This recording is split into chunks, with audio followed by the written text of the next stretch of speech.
বন্ধুরা, আজকে একজন অসহায় মেয়ে আমার মাধ্যমে তোমাদের কাছে অনেকগুলো প্রশ্ন ছুড়ে দিয়ে গেছে। আমার সাথে কথা হয়েছে, আমি সকালে ওকে ফোন করেছিলাম, তখন একবার কথা হয়েছে। লাস্ট যে ভিডিওটা আমার গেছে এর আগে, ওই ভিডিওটা যখন করতে বসেছি ঠিক সেই সময় ও আমার ফোন করেছিল, অনেকক্ষণ ওর সাথে কথা হয়েছে। ও অনেক কিছু আমাকে বলেছে, জানিয়েছে, এবং আমাকে বিশেষ করে ভীষণভাবে বলতে পারো, আমি তো ওকে বোনের মতো দেখি, তো দিদি হিসাবে আমার কাছে অনুরোধ বলতে পারো করেছে, দিদি এই ভিডিওটা কাইন্ডলি করে প্লিজ একটু সবাইকে এই মেসেজটা দিও। তো আমি বলেছি অবশ্যই করব বোন, আমি এখন একটা ভিডিও করতে বসেছি, এই ভিডিওটা দিয়ে তারপরে আমি ফ্রি হয়ে আমি তোমাকে নিয়ে ভিডিও অবশ্যই করব। সেই কারণে আজকে এই কথাগুলো কাইন্ডলি তোমরা একটু মন দিয়ে শুনবে এবং প্লিজ তোমাদের মতামতটা তো জানাবেই, তার সাথে যদি পারো এই যে টপিক্সে কথা বলবো, যে ঠিক না ভুল, যদি পারো একটুখানি এর কি করা যায় বা কি করা উচিত তার একটা সাজেশনও আমাকে দিয়ে যাবে। যাই হোক, চলো এটা নিয়ে তো কথা বলবোই, এটাই আজকে মেন টপিকস। তার মধ্যেও একটু বলতে চাই যে এর আগে যে বৃষ্টি প্রীতমকে নিয়ে আমি একটা ভিডিও দিয়েছিলাম, সেই ভিডিওতে জাস্ট আমি এই ভিডিওটা করব বলে, দেখো এখনও আমি ছাদেই বসেছি ভিডিও করার জন্য, ভালো লাগে আমার এই জায়গাটা ভিডিও করতে। তো ভিডিওটা করার মুহূর্তে একটা কমেন্টস আমার চোখে পড়লো, যদিও যে ভিডিওটা আগে ছেড়েছি তার কোনো কমেন্টসের রিপ্লাই এখনও দিয়ে উঠতে পারিনি।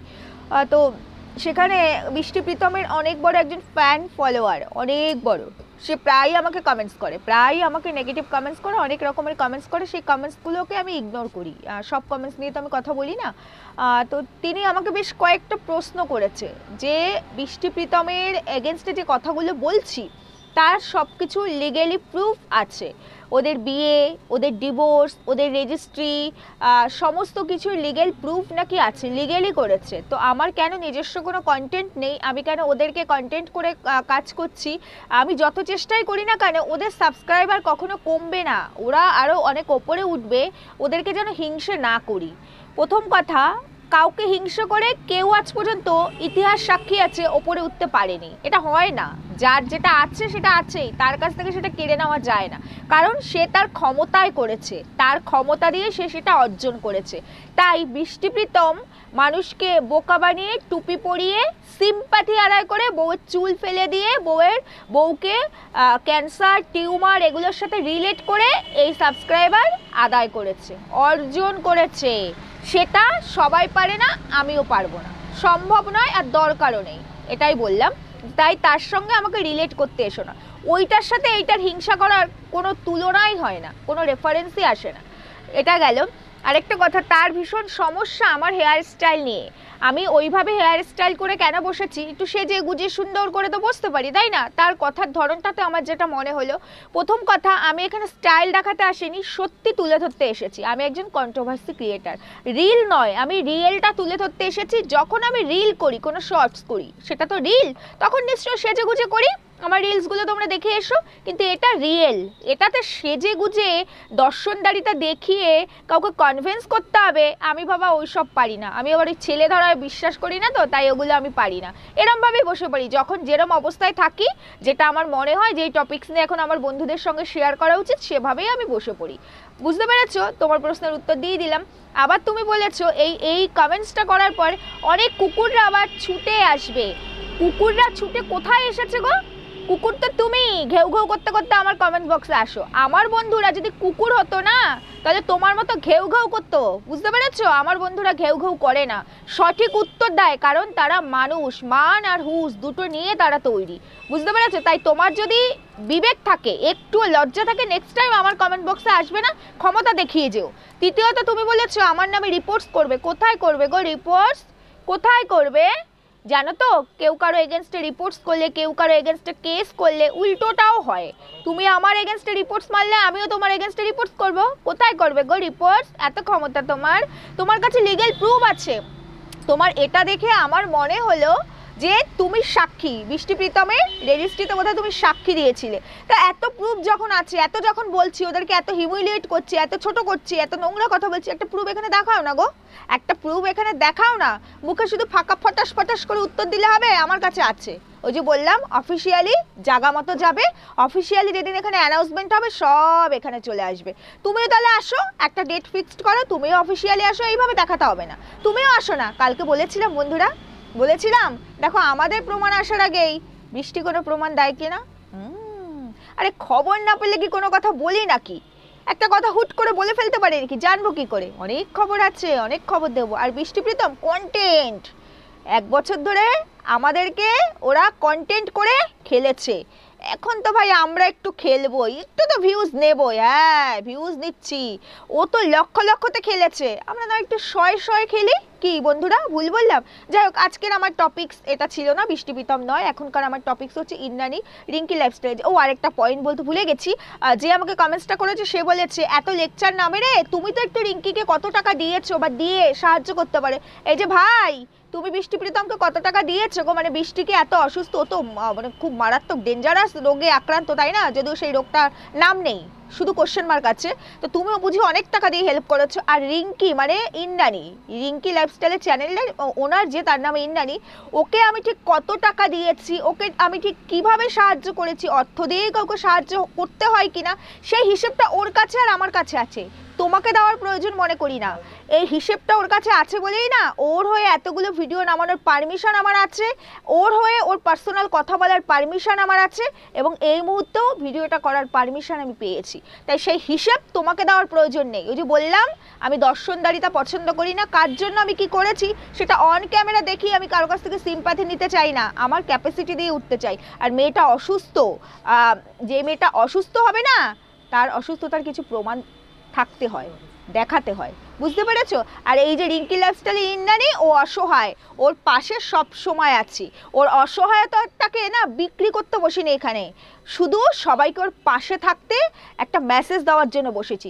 বিক্রি করতে বসলে আমি ওর জন্য কি করেছি, কি দিয়েছি, কতটা দিয়েছি, সেগুলো নিয়ে এখানে সেই হিসাব দিতে বসতাম, কারণ ওটা বিক্রি করতাম। আমার ব্যবসার পার্ট নয় ওটা, একটা মানুষ হিসেবে আরেকজন মানুষের পাশে দাঁড়ানোর চেষ্টা। যাই হোক, এইসব মানুষদের উত্তর, কিছু কিছু মানুষের উত্তর না দিয়ে পারা যায় না, তাই দিলাম। তো চলো, এখন আমার মেন যে কথা সেটা হলো, একজন মৃত্যু পথযাত্রী ব্যক্তি, তার একজন স্ত্রী অসহায়, অল্প বয়সের একজন মেয়ে, অসহায় একজন স্ত্রী, সে আমার মারফত তোমাদের জন্য অনেকগুলো প্রশ্ন রেখে গেছে। তোমরা যদি পারো দেখো না, চেষ্টা করে এই প্রশ্নের উত্তরগুলো তোমাদের কাছে আছে কিনা।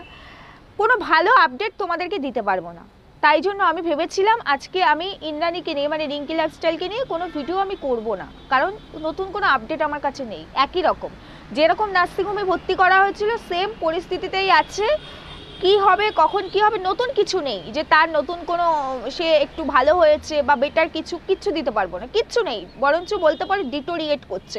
তো সেখানে আমি নতুন কি আপডেট দেবো? তাই জন্য আজকে আমি আর এই মেসেজ তোমাদেরকে দিতাম না, বাট ইন্দ্রাণী নিজে আমাকে ফোন করে ভিডিওটা করতে বলেছে বলে শুধুমাত্র সেই কারণে এই ভিডিওটা করা। এই যে ইন্দ্রাণীর যে চ্যানেলটা, আমি তো তোমাদেরকে আগেই বলেছি, ওর চ্যানেলটা খুব রিসেন্ট ক্রিয়েট করা, কয়েক মাসে। তোমরা গিয়ে চ্যানেলের ভেতরে ঢুকে দেখে আসতে পারো। ও শুধু ওর স্বামীর জন্য চ্যানেল ক্রিয়েট করেছে। ও এত সোশ্যাল মিডিয়া সম্পর্কে জানে না, বোঝে না, ও কিছুই বোঝে না। চ্যানেলটা ক্রিয়েট করেছে হয়তো কারো মারফত, কেউ ওকে সাহায্য করেছে, সেইভাবে ক্রিয়েট করেছে। ও দেখো সেইভাবে কোনো থাম্বনেল দিতে পারে না, ক্লিক বেট ও খেলতে পারে না, ওর মধ্যে সেই জিনিসগুলো নেই, ও পারে না। আর ও তো স্বামীকে নিয়ে পজিটিভ, তাই না? ও শুধু স্বামীরটা ভাবে। ও চ্যানেলটা খুলেছে, দুটো পয়সা আসলে হয়তো আমি আমার স্বামীটাকে আর কদিন আমার কাছে ধরে রাখতে পারবো, একটু ভালো চিকিৎসা করাতে পারবো, হয়তো তার একটু কষ্টটা কম হবে, যন্ত্রণাটা কম হবে, এই আশা নিয়ে। কেন বলছো তোমরা যারা বলছো না, আমার কমেন্ট বক্সে এসে বলেনি, ইন্দ্রাণীর কমেন্ট বক্সে বলছে, ইন্দ্রাণীকে পার্সোনালি ফোন করে বলছে। কেন বলছো? যে ও এখান থেকে অনেক টাকা পাচ্ছে, প্রচুর টাকা ইনকাম করছে, আজ পর্যন্ত মেয়েটা একটা পেমেন্ট পায়নি।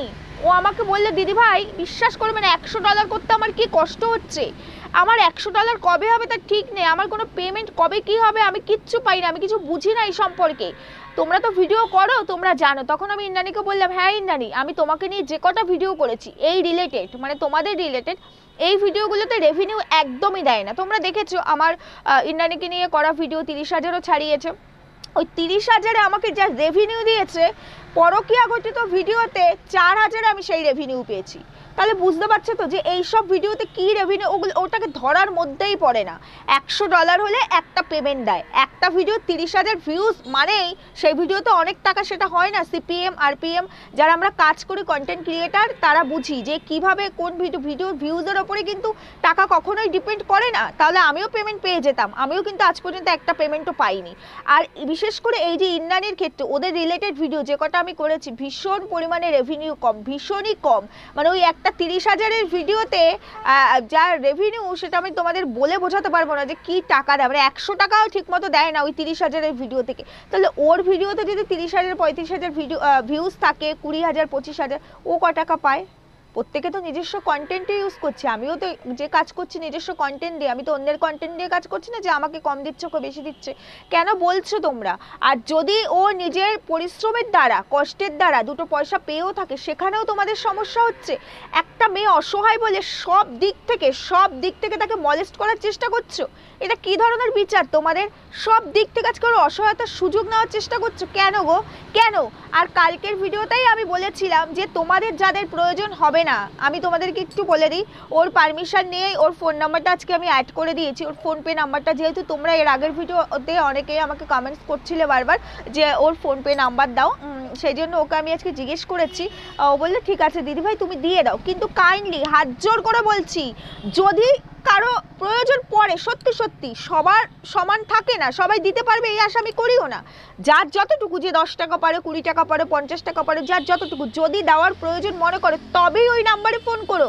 আননেসেসারি ওর সাথে গল্প করবো, একটু সময় দাও, এই কথাগুলোর জন্য প্লিজ ফোন করো না দয়া করে। মেয়েটার এখন মানসিক পরিস্থিতি ভীষণ খারাপ, সাংঘাতিক খারাপ। তার স্বামীর যে কোনো সময় যে কোনো কিছু হয়ে যাবে, তার স্বামী এখন শুধু সময় গুনছে, বুঝতে তো পারছো? আচ্ছা তোমরা কি রিঙ্কি লাইফস্টাইলের চ্যানেলে জাস্ট কয়েকদিন আগে, 3-4 দিন আগের ওই ভিডিওটা, যখন তার স্বামীর সেন্স ছিল, সেন্স মিনস সে সবাইকে চিনতে পারতো, ওই ভিডিওটা দেখেছো? যদি দেখে না আসো কাইন্ডলি একটু দেখে আসো তো, আমি রিকোয়েস্ট করছি একটু দেখে আসো। সেখানে বিশ্বজিৎ দা বলছে ওইভাবে শুয়ে থেকে, রিঙ্কি তো দেখো যে অসুস্থ, যে পেশেন্ট, তার তো ফিজিক্যাল কন্ডিশন মানে একটা কষ্ট আছে, কিন্তু তার সঙ্গে যারা কষ্ট করে, যারা 24 ঘন্টা তাকে টেক কেয়ার করে, বিশেষ করে এই ধরনের পেশেন্ট পুরোটাই প্যারালাইসিস, সেই বাড়ির লোকের কি পরিস্থিতি হয়, আজকে রিঙ্কির কি পরিস্থিতি, সেখানে বিশ্বজিৎ দা বলছে। ওই ভিডিওটা দেখে আমি আমার চোখে জল ধরে রাখতে পারছিলাম না এখান থেকে দেখে, যে ভগবান আমাদের দুজনকেই তুলে নাও, আমরা দুজনে প্রচণ্ড কষ্ট পাচ্ছি, আমরা আর সহ্য করতে পারছি না এই কষ্ট, তুমি আমাদের দুজনকেই তুলে নাও। কতটা কষ্ট হলে একটা মানুষ এই কথা বলতে পারে, কতটা কষ্ট হলে একটা বাবা এই কথা বলতে পারে, যেখানে জানে তার একটা ছোট্ট ফুটফুটে সন্তান আছে, একটা মেয়ে আছে 9 বছরের, তারপরেও সে বলছে, কতটা কষ্টে বলছে, আর ইন্দ্রাণী হাউ হাউ করে কাঁদছে। তোমাদের এরপরেও কি একটুখানি মনের কোথাও গিয়ে কষ্ট হয় না? কোথাও গিয়ে তোমাদের গলাটা কাঁপে না যে এই ধরনের জিনিস আমরা বলছি? হাত কাঁপে না যে এই ধরনের জিনিস আমরা লিখছি?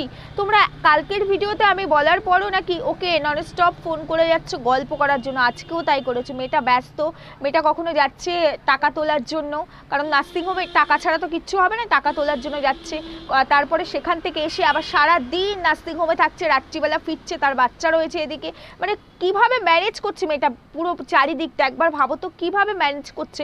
সেখানে তোমরা ওকে ফোন করে, প্রয়োজনীয় ফোন নয়, ও ফোন আসলে ওকে ফোন ধরতেই হবে, ওভাবে হয়তো কোনো প্রয়োজনীয় ফোন, কেউ হয়তো আমাকে একটু সাহায্য করার জন্য ফোন করেছে, সেই জন্য ফোনটা ধরে, আর তোমরা সেই সুযোগটা নেওয়ার চেষ্টা করো, আর বলে গল্প করতে হবে, আমার সাথে গল্প করো, আজে বাজে প্রপোজাল দিচ্ছ ওকে, আজে বাজে প্রপোজাল কেন দিচ্ছ? কি বলতে চাইছো, কি বোঝাতে চাইছো? এখনো স্বামী আছে, তোমরা ভেবে দেখো, এখনো মেয়েটির স্বামী যে পরিস্থিতিতেই থাক, এখনো সে জীবিত, তাতেই মেয়েটাকে ছিঁড়ে খাওয়ার চেষ্টা করছে। আর যখন স্বামী সত্যি যদি, ঈশ্বর না করুক, যদি না থাকে, তখন এই মেয়েটার কি পরিস্থিতি করবে, এরা কি পরিস্থিতি হবে? তারও তো আরেকটা মেয়ে আছে, সেও তো দিন দিন বড় হবে, কি করে বড় করবে, কি করে মাথা উঁচু করে বাঁচবে? এটা একটা সভ্য সমাজ, সমাজ মানে তো সোসাইটি, সোসাইটি মানে তো অনেক রকম জিনিস নিয়ে, সেখানে আমরা একজন আরেকজনকে প্রোটেক্ট করতে না পারি, একজন আরেকজনকে কি টেনে নিচে নামাবো, একজন আরেকজনের সম্মানহানি করব? এটা আমাদের সোসাইটি, এটা আমাদের সভ্য সমাজ, এই আমরা শিক্ষিত, এই আমরা কালচার কালচার কালচার করি, এই আমরা স্ট্যাটাস স্ট্যাটাস করি। ছি, ধিক্কার জানে এই স্ট্যাটাস, এই কালচারের। অনেকেরই তো অনেক পয়সা আছে, অনেকেই তো অনেক পয়সা নিয়ে অনেক বড়াই করে, জানো তো? শিক্ষিত মানুষেরা আমি দেখেছি এই ক্ষেত্রে বেশি এই ধরনের নোংরা হয়, আমি দেখেছি শিক্ষিতরাই বেশি নোংরা হয়। কেন এরম করছো, কিসের কারণে করছো? উপকার করতে না পারে করতে হবে না, দেখতে হবে না ওদের ভিডিও, দিতে হবে না কিছু, তাই বলে এই ধরনের প্রপোজাল দিও না ওকে, আজে বাজে কথা, এখানে কাজ পাইয়ে দেবো, এটা করো আমার সাথে, এই করো সেই করে, কি এগুলো কি? কালকেও বলেছে, তোমরা অনেকে আমাকে বলেছো লোকের কাজ বলবেই দিদিভাই এগুলোকে ইগনোর করো। হ্যাঁ বিশ্বাস করো আমি ইগনোরই করছিলাম, আমি এগুলোকে আর আর কিছু মনে করতাম না। আর আমাকে বললে সেটা একরকম, আমি একজন ক্রিয়েটার, কন্ট্রোভার্সি ক্রিয়েটার, আমাকে অনেক অনেক কিছু বলে। কিন্তু আজকে ইন্নাদি যখন নিজে থেকে বললো দিদিভাই প্লিজ ভিডিওতে এই কথাগুলো একটু তুলে একটা ভিডিও করো না, আর খুব কাজ ছিল, মানে মেয়েটা না এই মানে আমাদের মতো এতটা বুঝে উঠতে পারে না, মানে বলতে পারো ভীষণ ঠান্ডা শান্ত। ও কখনো এই জিনিসটা সোশ্যাল মিডিয়া, এই যে সোশ্যাল মিডিয়াতে কি হতে পারে সেই জ্ঞানটাই মেয়েটার নেই, সেই বেসিক নলেজটাই নেই। ও তো এখন বাধ্য হয়ে সোশ্যাল মিডিয়াতে এসেছে, অপারক হয়ে, ওর কিছু করার নেই তাই এসছে। ও বোঝেই না সোশ্যাল মিডিয়াতে কি হতে পারে কি হয়। ও বলছে আমাকে তো এরা ছোট করে দিচ্ছে দিদিভাই, আমার বদনাম হয়ে যাবে দিদিভাই, আজকে আমার হাজব্যান্ড অসুস্থ, আমি চারিদিকে তাকাতে পারছি না, আমার হাজব্যান্ডের যদি কিছু হয়ে যায় আমাকে এরা বদনাম করে দেবে, আমি ওআইটিতে কি করে কাজ করবো, আমার বদনাম হয়ে যাবে, ওআইটিতে কাজ যদি আমি নাও করি আমি বাঁচবো কি করে। তোমরা কোথায় নামিয়ে ফেলেছো মেয়েটা, এমনিতে এত ডিপ্রেস, তারপরে এত মেন্টাল প্রেশার দিচ্ছ কেন মেয়েটাকে আননেসেসারি, কোনো প্রয়োজন ছাড়া। মেয়েটার স্বামী আজকে মৃত্যুর সঙ্গে পাঞ্জা লড়ছে, যে কোনো মুহূর্তে যে কোনো কিছু ঘটে যাবে ও জানে, সেখানে ওর আজকে মনের শক্তি হতে না পারো, ওর দুর্বলতাকে হাতিয়ার করার চেষ্টা করো না, ও দুর্বল জায়গাতে আঘাত করার চেষ্টা করো না। ও স্বামীর প্রতি ভীষণ লয়াল, ওর হাজবেন্ডকে প্রচণ্ড ভালোবাসে, সেই জন্য এখনও কিছু হবে না জেনেও এইভাবে ফাইট করছে। আর আমি আরেকবার ধন্যবাদ জানাতে চাই সেই কাকু কাকিমাকে যারা এতটা ওর জন্য করছে। আমাকে আজকে ইন্দ্রাণী বলল আমি কাকু কাকিমাকে চিনিও না, তারা আমার নিজের কেউ না হয়েও তারা আমার কাছে ভগবান। শুধুমাত্র আমার ভিডিও দেখে তারা আমাকে এত সাপোর্ট করছে, শুধু মেন্টালি ফিজিক্যালি সাপোর্ট করছে সেটা নয়, সব থেকে ফিনান্সিয়াল সাপোর্ট করছে, প্রচুর টাকা প্রত্যেক দিন তারা পাঠাচ্ছে বলে নার্সিংহোমের বিলটা আমার পক্ষে পে করা সম্ভব হচ্ছে।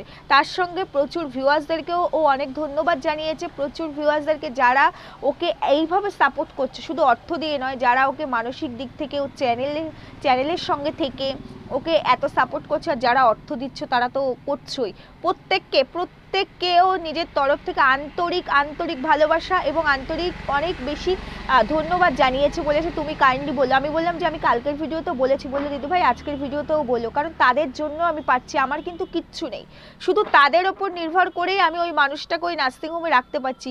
যে কাকু কাকিমার কথা বললাম সেই কাকু কাকিমা প্রত্যেক দিন অনেকটা পরিমাণে টাকা দিচ্ছে, প্রত্যেক দিনই দিচ্ছে, সেই টাকা দিয়েই নার্সিংহোমের সবটা চলছে বলতে পারো, ম্যাক্সিমামটা চলছে। শুধু নার্সিংহোমের বিল সেটাই তো একমাত্র খরচ নয়, এখন তার বাইরে আরও প্রচুর খরচ, নার্সিংহোমের বিল, তার বাইরে মেডিসিন, তার বাইরে এই লাগছে সেই লাগছে, যাতায়াত খরচা, এই সেই প্রচুর খরচ।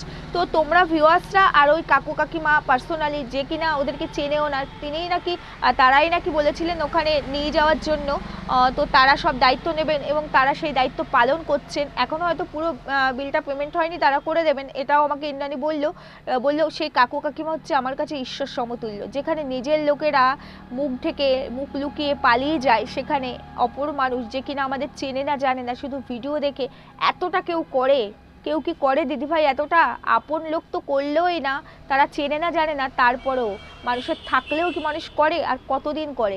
অথচ এই মানুষ দুটো আমার জন্য করছে, যারা করছে তাদের জন্য কেন বলবো না, যে ভিউয়ার্সরা করছে তাদের জন্য কেন বলবো না, যে ভিউয়ার্সরা আমার চ্যানেল দেখছে তাদের জন্য কেন বলবো না, আমি তো মিথ্যে বলবো না। আর একজন আমাকে কালকে কমেন্টস করেছিলেন যে আপনি নাকি বিদেশে থাকেন, আপনি নাকি একটা অ্যামাউন্ট দিয়েছিলেন, যে সেই অ্যামাউন্টটা পাঠিয়েছে, রিঙ্কি পেলো কি না জানালো না।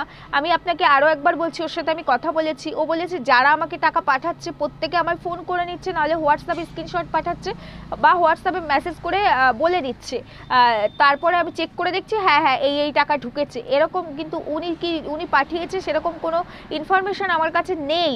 আর ওনাকে কাইন্ডলি বলে আমায় একটা ফোন করতে, কোন নাম্বার থেকে কি, অনেক টাকা তো অনেক জায়গা থেকে আসে, আমি তো বুঝতে পারি না, অ্যাকাউন্ট তো একটাই, তো ওনাকে বলেও যে উনি কোন নাম্বার থেকে টাকা পাঠিয়েছে, তাহলে সেটা আমি চেক করে নিয়ে যদি ঢুকে যায় আমি ওনাকে সাথেই জানিয়ে দেবো।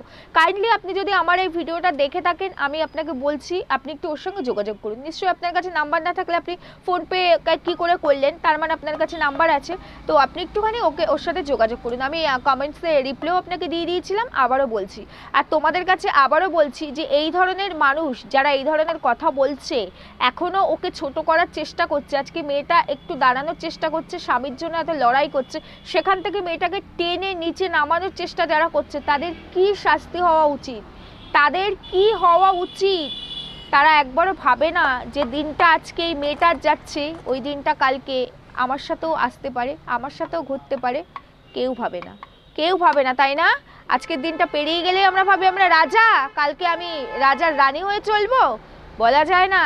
আজকে আমি এখানে বসে আছি, কাল আমার কি হবে হিসাব কিন্তু একজন করে রাখে, সেই হিসাবের বাইরে কেউ বেরোতে পারে না। সবার জন্য সব কিছু হিসাব করা, নির্দিষ্ট সময় অনুযায়ী সব আসে। তাই এত বড় বড় নিজেকে বড় মহান আর নিজেদেরকে অনেক বড় মানুষ ভাবার কোনো কারণ নেই এখানে। একটা মানুষের অসহায়তার সুযোগ নেওয়ার চেষ্টা করো না, সেখানে অনেক মানুষ দাঁড়িয়ে যাবে। বন্ধুরা তোমরা কমেন্টস করো, আছো কিনা তোমরা আমার সাথে এই যুদ্ধে।